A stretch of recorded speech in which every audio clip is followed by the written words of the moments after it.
So hey guys, welcome back to our podcast number 8। मैं हूँ आयुषी और मैं हूं नैना। सो गाइस, मैं सबसे पहले आप लोगों को होली की बधाई देती हूँ। हैप्पी होली। और अभी होली का त्योहार चालू है और सब मतलब कितने खुश हैं, फैमिली एक दूसरे से हैप्पी हैप्पी मिल रहे हैं, खुशी का माहौल है। तो आज की स्टोरी भी हमारी कुछ हैप्पी हैप्पी ऐसे ही है। Never lie, add it up, that's me. Never lie, add it up, that's me.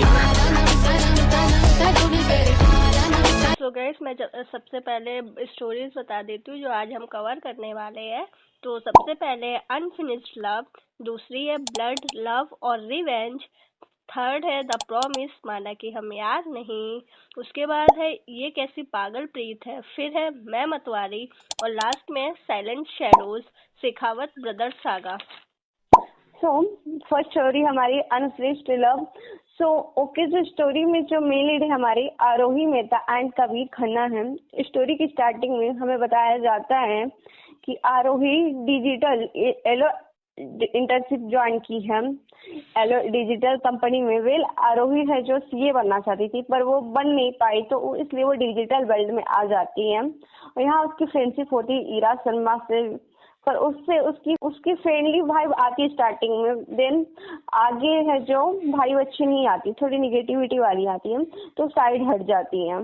अगर हम इसके मेल कैरेक्टर्स की बात करें तो वो है कबीर खन्ना और रोहन मल्होत्रा। तो होता क्या है कि जो कबीर है वो स्टार्ट में थोड़ा बीमार होता है, वो थोड़ा लेट ज्वाइन करता है, और जो रोहन है वो कबीर का बेस्ट फ्रेंड है। लाइक उसने अपना करियर एक बार और भी स्विच किया तो वो करियर स्विच कर लेता है, इतना कुछ नहीं है उसमें। और इसमें एक चीज और है कि लाइक देखो, जब स्टार्ट होती है ना तो आरोही और इरा आपस में बात करते हैं, और कबीर और रोहन, क्योंकि देखो कबीर को किसी की जरूरत ही नहीं थी, उसके पास उसका बेस्ट फ्रेंड था रोहन। फिर क्या होता है कि आफ्टर 2 महीने कि एक दिन कबीर का फ्रेंड नहीं आता है, तो कबीर मतलब ऐसी बात करता है कि आज वो मेरा फ्रेंड नहीं आया है और वो केवल और केवल दूसरी कंपनी में इंटरव्यू के लिए गया है, ये बात तो किसी को बताना मत। तो ये लोगों की पहली बात होती है। अच्छा। हम्म। सो सेकंड स्टोरी है जो ब्लड लव और रिवेंज है। तो स्टोरी की स्टार्टिंग होती है, हमें स्टार्टिंग में दिखाया जाता है कि जिया एक ऐसी लड़की है जो किसी को भी मार सकती है, और वो लाइक दोबारा सोचती नहीं है मारने से पहले, बस सोचती नहीं है। और हमारे जो मेन लीड है अथर, उसको लगता है कि वो जिया को स्टॉक कर रहा है। और स्टोरी आगे बढ़ती दिखाया जाता है कि जिया को एक बीमारी है, कि जिया को एक बहुत रेयर बीमारी है, जिसके और जो अथर्व है उसका पास्ट में कुछ ट्रॉमा हुआ था जो वो भूल चुका है। अब क्या कहते हैं, जब अथर्व कोशिश करता है कि जिया को जो बीमारी है उसके बारे में वो पता लगाए, तो वो अपने डॉक्टर के पास जाता है एंड डॉक्टर उसको कुछ फाइल्स वगैरह दिखाता है, बट वो फाइल्स गायब हो जाती है। देन डॉक्टर बोलता है कि वो तो नकली फाइल्स थी, असली फाइल्स मैंने छुपा के रखी हैं। अथर्व थोड़ी सी फाइल पढ़ता है, फिर वो बोलता, मतलब उसको एकदम से पैनिक अटैक आ जाता है। वो सोचता है कि उसके फादर की मौत क्या कहते हैं मेरी वजह से हुई, मतलब अथर्व को लगता है कि उसके पापा उसकी वजह से मरे। तो डॉक्टर बोलता है नहीं ऐसा नहीं है, ऐसा नहीं है, एक काम करो तुम बाद में पढ़ना आके फाइल।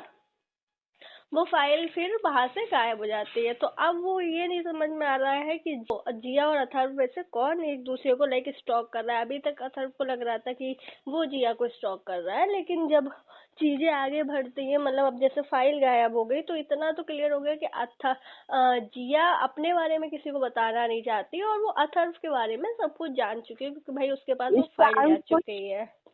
ये वाला सॉन्ग नहीं याद आ रहा, शिकार यहाँ खुद शिकार हो गया। हाँ, बात सही कह रही हूँ, वैसे ही कुछ हो रहा है यहाँ पे। अब जो अगली स्टोरी है वो है द प्रॉमिस माना कि हम यार नहीं। तो ये स्टोरी है रघुवंशी और राठौर फैमिली की।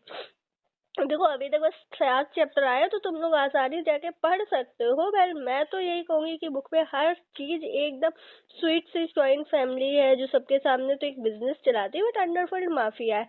इशिका की फैमिली बॉन्डिंग मतलब ऑथर ने बहुत अच्छे से लिखी हुई है। तुम लोग जाओगे पढ़ोगे तो तुम लोगों को खुद उससे रिलेट करो कि वाह यार कितनी प्यारी स्वीट सी फैमिली है।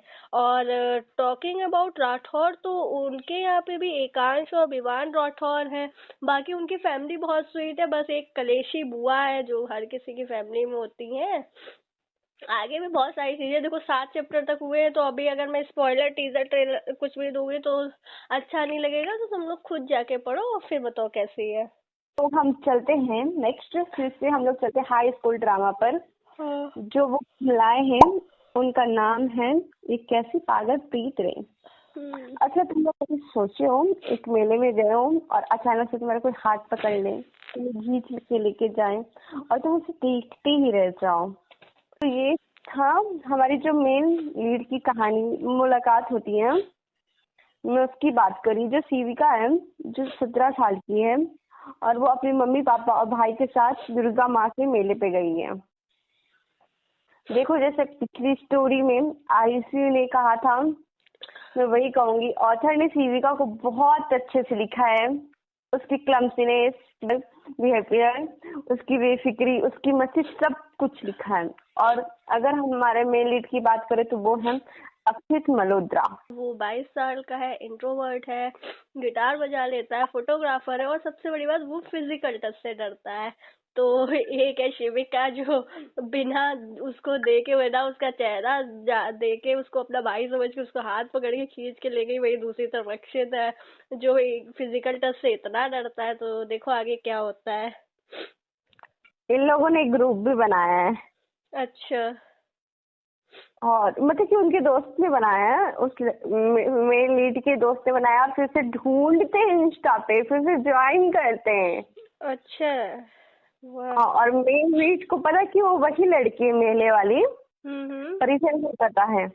वही जिससे बात कर रही है, रेगुलर चैट पे बात कर रही है, उससे हर चीज बता रही है, एग्जाम में क्या हो रहा है क्या नहीं हो रहा है, पर इसको नहीं, हल्का सा भी हिंट नहीं है कि वो मेले वाला ही लड़का है। अच्छा अच्छा।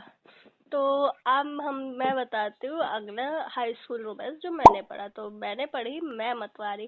तो स्टोरी है अनवी की, जिसे अपनी बेस्ट फ्रेंड के भाई पर क्रश है। एज गैप है, ऑथर ने डिस्क्राइब बहुत अच्छे से किया है।